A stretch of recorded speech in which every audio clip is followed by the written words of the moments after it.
My name is Doug Parker, host of the Cruise Radio podcast, and today we're going to do a deck-by-deck tour of Carnival Sunrise. If you like this video and you'd like to see more of these cruise ship tours, subscribe to the channel and give the video a thumbs up. So before we get to any of this, there is a little history of Carnival Triumph before it turned into Carnival Sunrise, and you can find that in a previous video. I'll link it right here and in the comments below.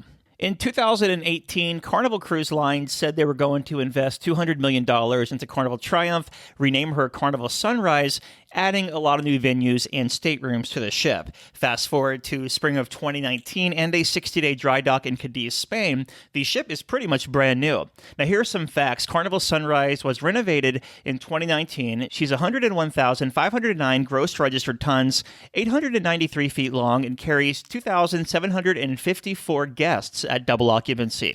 As far as staterooms, she has 2 captain suites, 10 ocean view balcony grand suites, 41 ocean view suites, 502 balconies, 302 ocean views, and 512 interior cabins. Deck 1 and Deck 2 on Carnival Sunrise are all staterooms, so we'll go right to Deck 3. That's where you embark Carnival Sunrise.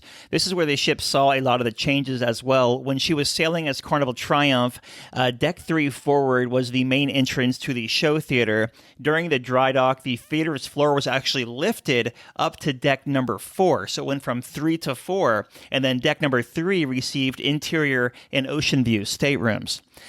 There are 3 banks of elevators on Carnival Sunrise. You have 6 forward, 4 mid, and 4 aft elevators. You also have 4 elevators forward that go outside the main atrium. That'll take you from Deck 2 all the way up to Deck number 10.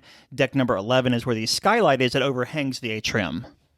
And speaking of the main atrium, that was made brighter. They took out a lot of purple that once graced this area. It's bright in here. It has a silver and gold look to it. The atrium bar and stage is still in the same place as it was with Carnival Triumph. You'll also find the guest relations desk and shore excursions desk on Deck number 3 as well. That also went unchanged. There are 2 main dining rooms on Carnival Sunrise, the Radiance Dining Room that's midship and the Sunshine Dining Room located aft. Now, one is used for anytime dining and the other is used for set dining. Both are 2 levels. The midship dining room saw the most changes because they put a Fahrenheit 555 steakhouse on the port side of the dining room, and then the starboard side is pretty much unchanged. That did make the main dining room smaller, though. Down on Deck 3, they did add more tables, though, because they did take that staircase out that went from Deck 4 to Deck 3. One other change that the midship dining room did see, the Radiance dining room, they put a chef's table just aft of the main dining room, and it's a cool little intimate space. And back here, there's a mini kitchen set up in the chef's table room, and it's connected to the kitchen as well. So before you do the chef's table, you go back and take a quick tour of the kitchen. So now you're basically just walking straight from the kitchen into where you're going to eat in your own private dining room. The aft main dining room, much of the same as it was during Carnival Triumph. The only thing I really did notice in this area is that they did make the colors more muted and more modernized. Of course, the ship was launched in the early 2000s, and it still kind of had that old school look. So they brought it up to 2019 design standards. Going up to Deck 4 forward, this is where you'll find the Liquid Lounge, aka the main theater.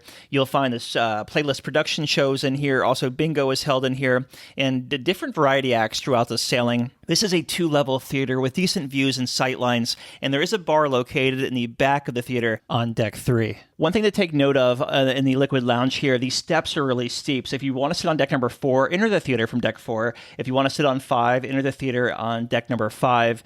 And don't try to use those steps if you have trouble walking because they are big steps and really steep. Outside the theater, both on the port and starboard side, you'll find the photo gallery. This is also where you'll find the coffee shop. The coffee shop now, the Java Blue Cafe, this is a new venue. It's actually a legit coffee shop, so there's doors and everything to go inside, kind of like a mini Starbucks or mini Dunkin' Donuts. In fact, they even serve donuts in there.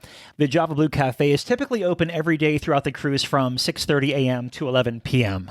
The second level of the main dining room is also located on deck number 4. When you're walking into the dining room, to the right-hand side will be Fahrenheit 555. That's the $38 specialty restaurant Steakhouse on board this ship. If you're walking through the main dining room and exit out those rear doors, you'll come to an elevator bank, and then there's an entryway to the Limelight Lounge. Now, this used to be the Oxford Bar, and in my opinion, they did a good job with this Limelight Lounge area, aka the Punchliner Comedy Club. The space on the sister ship Carnival Sunshine design isn't that great, and it has poor design, but they kind of took the design of Carnival Sunshine and rotated it 90 degrees. Or is it 45 degrees? I don't know what it is. But they rotated it to have more seating and everyone could see the stage. And other events held back here are like karaoke and the military appreciation gathering. One thing to note, though, on comedy club nights, the back of the club is blocked off, I guess you could say, because people line up at the front of the club to see the show. And if you strolled in the back door, it wouldn't be fair to them. Walking to the very back of Deck 4, this is going to be the second level of the main dining room, the Sunshine Dining Room. If you want to see a killer sunset, this is the anytime dining room, well, it was on our sailing. Ask to sit by a window. You will not be disappointed. Up to deck number 5 we go. This is going to be the upper level of the Liquid Lounge. That's going to be the show theater. During my 6-night sailing, I had a chance to sit in different spots throughout the voyage to see where the best sight lines were. And there really weren't any bad sight lines per se. The only challenging ones were if you were sitting on the second level, pretty much like right next to the stage where you're looking down onto the stage.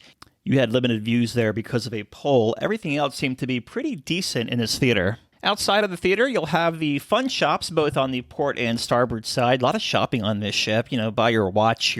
They don't have Pandora, though. I did ask because I was going to get my mom something for Mother's Day. But they have a knockoff Pandora bead, but no Pandora on this ship. Not that that's a big deal. It didn't make or break the vacation or anything, but just so you know. Cherry on top is also located here in the new warehouse arcade. That's going to be on your starboard side. Port side is the Skybox Sports Bar. That's the sports bar with tons of TVs in there. Also, that live 24-hour ticker that shows the up-to-the-minute sports scores. That is connected to the casino. No smoking in the Skybox Sports Bar. Walking aft, you go through the Sunrise Casino. They rerouted the promenade on this ship when it went through the refurbishment. It used to only go along the starboard side of the ship, straight back, like a very straight sight line. No longer. It kind of winds in and out of the casino, like sister ship Carnival Sunshine. Casino, by the way, very smoky and can be downright gross. They have to address the ventilation in here. When even the smokers are complaining about it, you know it's kind of an issue. But in all fairness, I was on the second sailing, and maybe they're still trying to figure out guest flow and patterns so they can make adjustments along the way, because it is pretty bad right now.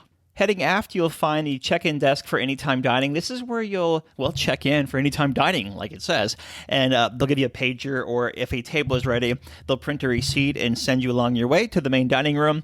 This is also the space where Bonsai Sushi is. This is the 4-fee specialty venue where you can get sushi rolls, sashimi. Very affordable, too. I had dinner in here one night. I had a spicy tuna roll and a salad for like $8. And they also serve Asian cocktails in here. One design element I like about this ship is that if you keep walking through Bonsai Sushi and you're walking aft like you're going towards, like the Alchemy Bar, this space really opens up. A lot of seating right here, which seems to be an offshoot of the Alchemy Bar on your left-hand side. And the Red Frog Pub is going to be on the right-hand side, which, by the way, is also the largest Red Frog Pub at sea as of right now. Piano 88 is cool as well because this is encapsulated right off the Red Frog Pub in this big glass room. So there's a sound barrier between the piano man and the live music being played at the Red Frog Pub. Really cool concept here. The Alchemy Bar is just outside of the Red Frog Pub as well. The aft elevator bank is located just beyond the Alchemy Bar. If you remember, this is where the aft lounge used to be. So right past these elevators used to be a lounge. Now a lot of staterooms, including those popular aft balcony cabins. Deck 6, 7, and 8 are all staterooms. Deck 6 and Deck 7 have that secret deck out front. If you want to find it, just walk forward till you can't walk anymore. Look to the port or starboard side. You'll see 2 doors, and boom, there you are. You're outside in the very front of the ship. Just don't act stupid. The captain is looking down on you. He is up on deck number 8. All the staterooms on this ship have also been updated to reflect the rooms that are like on, say, Carnival Horizon. So you'll find 4 USB ports in the staterooms, a mini fridge, and upgraded decor in every room. Up to deck number 9 is the Lido deck. This is where the pool and new food elements were added on Carnival Sunrise. Also, these 2 new captain suites located very forward on the ship, 800 plus square feet each, massive balconies, glass enclosed showers, all in the captain suite. Very fabulous up there. They also added a handful of those scenic ocean view cabins, deck 9 forward. That's going to be those rooms that have the floor to ceiling windows. Carnival Triumph got the Fun Ship 2.0 makeover in 2013, so the Guy's Burger Joint and Blue Iguana Cantina, They are not new out here, nor is the Red Frog Rum Bar or the Blue Iguana Tequila Bar. The major changes to Deck 9 were done inside of the Lido Deck Marketplace, aka the buffet area. You'll find Lucky Bowl, a new Asian concept here, like the wok, almost different bowls offered every day. Really delicious pork, beef, and chicken options there. The opposite side of Lucky Bowl is going to be the Carnival Deli with the wraps and the sandwiches. Now, part of the Lido buffet area, the actual food part is the same. A couple of new islands where dessert bars were added. There also seems to be a little more space in here than on sister ship Carnival Sunshine, but it's still super tight in here if you come during peak times. There is more seating and more dining venues towards the back of the ship, though. I mean, there's the Seafood Shack, which is an a la carte option, the pizza place, Pizzeria del Capitano. There's also the ice cream machine out here. And then there's the Tides Bar in the aft pool with a lot of seating around the pool. At the time of recording this, May 2019, the aft pool is a family-friendly pool, so there were kids splashing around back here. There's also 2 hot tubs located just above the pool. Deck number 10 has 2 more dining options. Upstairs, you'll have Cucina del Capitano. That's the Italian restaurant. They serve a free lunch in there, a captain's pasta lunch, captain's pasta bowl, whatever they call it. And then $15, family-style Italian food. Really good there. The captain even has his own dish up there. Also outside is Guy's Pig Anchor BBQ. That's the Smokehouse. That is free. Their hours of operation are for both places around noon to 2:30, but you'll want to check your fun times. Both are open on embarkation day as well. One thing the ship does have is a lot of food options. It all seems to be in one common area, which is Deck 9 and 10, mid to aft. So that could be a little tight for seating. But I guess it all depends on what time you want to do your lunch or dinner, right? I mean, of course, at noon or when the buffet opens, everyone's going to be there. The later it gets, the lighter the crowds. But otherwise, Deck 10 consists of a deck overlooking Deck 9, aft and midship. There are levels of chairs going from Deck 9 to Deck 10, midship by the pool, so it's easy to pick out a chair. Also, 2 hot tubs are poolside. The Carnival Waterworks, those 2 slides are also located on Deck number 10 as well. Deck number 10 and 11 forward, that's where the Cloud 9 spa cabins are. Those cabins get you access to the spa during the sailing and upgraded amenities.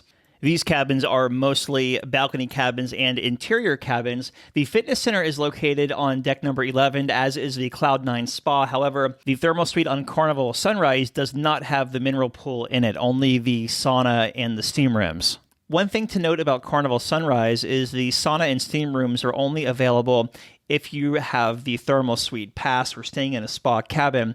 Other Carnival ships have the sauna and steam room in the respective locker rooms, not this one, only in the thermal suite. Deck number 11 aft is where you'll find the ropes course. This is a fun spot where you can climb 120 feet above the ocean. Pretty cool views up here. You can also walk a plank on this area. A scaled down and smaller version of the ropes courses on the larger ships, but nonetheless, still a fun area to kind of see how fast you can go and challenge yourself. Also a basketball court, cornhole, jungle gym type equipment all located up here in Sports Square. This is also where the track is. 10 times around the track will get you a mile on this one. Right above Sports Square and underneath the funnel is the miniature golf course. Carnival did add a couple of ADA elevators onto this ship, so if you need to get up to the mini golf course, you can actually take the elevator up to the top underneath the funnel. They also added an ADA elevator in the area of the Lido deck, so if you're in Lido Marketplace and want to go up to Cucina on Deck 10 or Guy's Pig Anchor Smokehouse, you can board the glass elevator on Deck number 9 and it lifts you one deck up to Deck number 10 if you can't take the stairs. The Serenity deck, or I should say decks, located on 12 and 14. So part of 12, that's where the Serenity bar is located. And then no 13, of course, on these Carnival ships. But going up to 14 is where you'll find more day beds, more clamshells, loungers, bar service and bar servers walking on both 12 and 14 all the time, so you'll never go thirsty up there. Also some nice, 2 nice big, large enclosed showers if you want to kind of, cool off while you're baking in the sun. One thing I noticed about this Serenity deck is because it's not all the way forward, it's not a crazy windstorm up here. It's going to be just almost like you're sitting on Lido deck because you're just far enough back where you're not at the very front of the ship where wind's pelting you. Yeah, it does get breezy in Serenity, but not as bad as the other ships if wind has ever been an issue for you. The water slides are also located on deck 14. Two different slides here. There's an enclosed slide and then an open air slide. Both of them you can get some pretty good speed if you sling yourself off the top. And then once you come up to the bottom of the platform, there's the waterworks area for the kids, a splash zone, mini slides, a dump bucket, and all that fun stuff. So that'll do it for our tour of Carnival Sunrise. Some final thoughts on this ship. This ship was definitely designed for families. So if you don't want to sail with a lot of kids, you may want to book a journey sailing or book during the school year. And the Lido can get a little crowded. It does have a lot of food options, but choose when you want to eat and pick your dining outside of peak times. That's my advice for what it's worth. If you like this video and you'd like to see more cruise ship tours and content, subscribe to the channel and give the video a thumbs up. My name is Doug Parker. I'm the host of the Cruise Radio podcast and the daily Cruise Radio news briefs. You can find them where you listen to your favorite podcast. Just type in Cruise Radio or Cruise Radio News. So what do you think about Carnival Sunrise and the refurbishment? Did you sail her as Carnival Triumph, or are you going to sail her as Carnival Sunrise? Let me know in the comments below, and thank you so much for watching.